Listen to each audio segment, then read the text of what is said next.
I'm gonna tell you right now, Def Jam don't care about you. Oh, and I'm gonna tell you Christ. why. I'm gonna tell you why. Yeah, Charlamagne Tha God can only hold his tongue for about the first 10 seconds of the Breakfast Club's interview with Coco Jones on Thursday morning before he called out her record label. They sent your album at 7:44 a.m. this morning. So yeah, the Breakfast Club goes there at 6 a.m. every day. So yeah, they obviously can't, screen an album while they're already on air. I mean, at that point, there's no point in even sending it. And I said, no, we should cancel the interview because it's not fair to you as an artist, and it's not fair to us as hosts.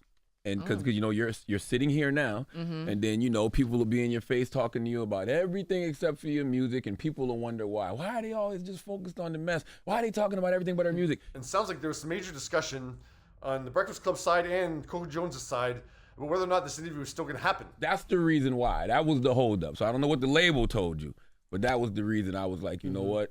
Let's cancel the interview. dang. So you still want to do it? Yeah, we're doing it now, but I just like that. Lauren did a crash listen to the album. Baby, that's why I was rushing for these papers, okay? Because I am a fan. I do feel like you deserve your moment. I don't think it's fair to you at all. I mean, I hear what you're saying. I definitely feel like I would want y'all to hear it if y'all would want to ask me questions about it. I mean, Charlamagne absolutely has a point in calling out the label. I'm not sure, how effective it is to do it on air. But yeah, he absolutely has a point. And I do get Coco's side of it too. Like, I mean, this is her debut album that this record label is putting out. She's not going to turn around and be like, WTF record label. Yeah, she's going to be like, yeah, I'm team player. I love my label. They do have my back. I feel I got to speak for my team. They need to do better. I'm not going to let you just say that. They didn't send the album until 7:44 this morning. Okay, and this is a radio station. I gotta say, you're an artist. I love my label. They be doing right by me. Hi. Hey y'all. How you feeling? I'm feeling good. I'm feeling good. I'm happy to be here. Debut album. Yeah. Yes, Lauren takes over the interview from there, and you can see Charlamagne kind of sit back and be like, oh, she's taking over. Okay, I'll just sit here then. Now, Charlamagne did ask about 3 questions, I think, over the course of the 35-minute interview, but here's a wrap-up of all the times that Charlamagne points out that he didn't get to listen to the album beforehand. They sent your album at 7:44 a.m. this morning because your label didn't send it until 7:44 this morning. We're doing a show. They didn't send the album until 7:44 this morning. You had the album since October? Def Jam didn't send it until 7:44 this morning? You know what? Tell him shut up. Where is the grace in the room? Where is it? Like, you give your all to everything you do. Yeah. So when you give your all, but Def Jam doesn't, how does that make you feel? Why are you still on that? You know what? What?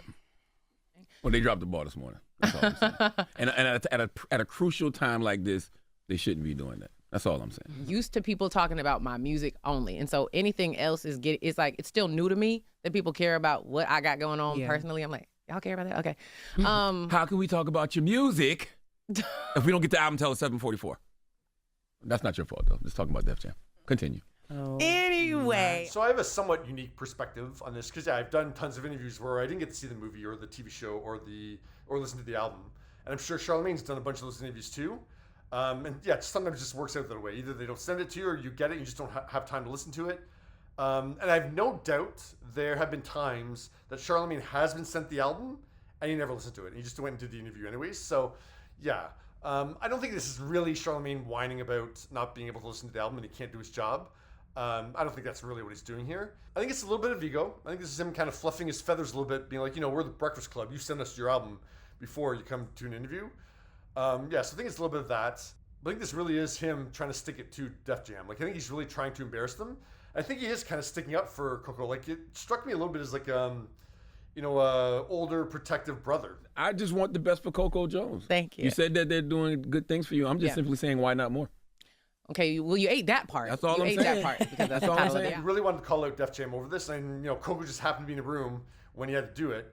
But I don't think he was rude to Coco either. I know you have good intentions, so I'm not even upset at all at anything you've asked me.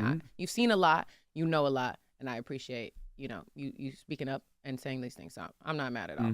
I think she handles herself very well in the situation. But yeah, I think this is really him sticking it to Def Jam. Yeah, what are your thoughts?